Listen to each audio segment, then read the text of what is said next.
અમદાવાદના મણિનગર વિસ્તારની વિવાદિત નેલ્સન સ્કૂલને હવે ડીઈઓ દ્વારા ફરી એકવાર નોટિસ ફટકારવામાં આવી છે અને આ વખતે એક્ટિવિટીને નામે વાલીઓ પાસેથી જે ઉઘરાણું કરાવવામાં આવતું હતું તેને કારણે કાર્યવાહી શરૂ થઈ છે। શાળા વાલીઓ પાસેથી 1000થી લઈને 3000 રૂપિયા સુધીના વધારાના નાણાં ઉઘરાવતી હતી અને આ એક્ટિવિટીને નામે ઉઘરાણું કરતા હોવાની શાળા સામે ફરિયાદ થઈ હતી। ત્યારે શાળા વિરુદ્ધ ડીઈઓને ફરિયાદ મળતા તપાસ શરૂ કરાઈ। શિક્ષણ નિરીક્ષકે શાળામાં તપાસ કરી અને હવે નોટિસ ફટકારવામાં આવી છે।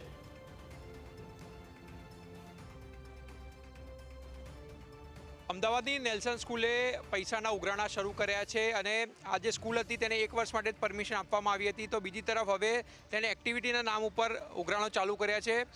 ગત વર્ષે પણ તેણે 2500 રૂપિયા જેટલા ઉઘરાવ્યા હતા। આ વખતે પણ 1000 રૂપિયા વાલીઓ પાસેથી લેવામાં આવી રહ્યા છે અને તે પણ ગેરકાયદેસર રીતે લેવામાં આવી રહ્યા છે, જેની ફરિયાદ અમદાવાદના જિલ્લા શિક્ષણ અધિકારીને કરવામાં આવી છે અને તેના અધિકારીઓ જે છે અહીંયા પહોંચ્યા છે કે સ્કૂલ દ્વારા 1000 રૂપિયા જે છે તે એક્ટિવિટીના નામ પર લેવામાં આવી રહ્યા છે।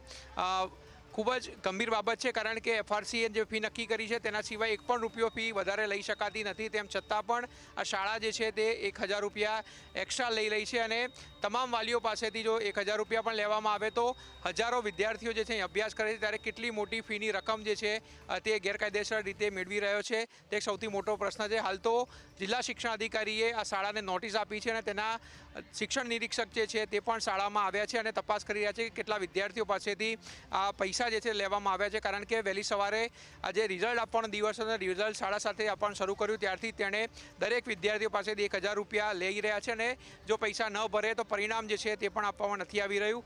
વાલીઓ છે તેમની સાથે વાત કરું। કેટલા રૂપિયા લીધા બેન તમારા પાસે? 1000 રૂપિયા લેવા જોઈએ કે ના લેવા જોઈએ?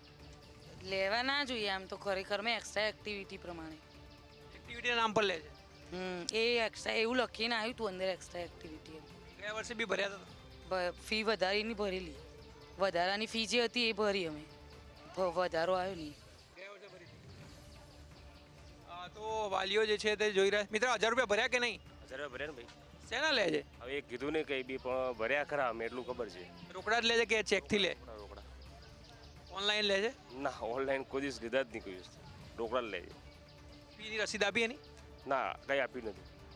જોઈ શકાય છે કે ફીની રસીદ પણ આપવામાં નથી આવતી અને 1000 રૂપિયા પણ જે છે લેવામાં આવી રહ્યા છે, એટલે વાલીઓ પાસેથી ગેરકાયદેસર રીતે શાળા જે છે તે રૂપિયા લઈ રહી છે અને ડીઓ જે છે તે હવે આ સમગ્ર મામલે એફઆરસીમાં ફરિયાદ કરવાના છે અને 5 લાખનો દંડ કેમ ન કરવો તેનો પણ જે છે તે ખુલાસો હાલ શાળા પાસે મંગાયો છે। કેમેરામેન ઓમ પટેલ સાથે આશુતોષ ઉપાધ્યાય, ન્યૂઝ કેપિટલ, અમદાવાદ।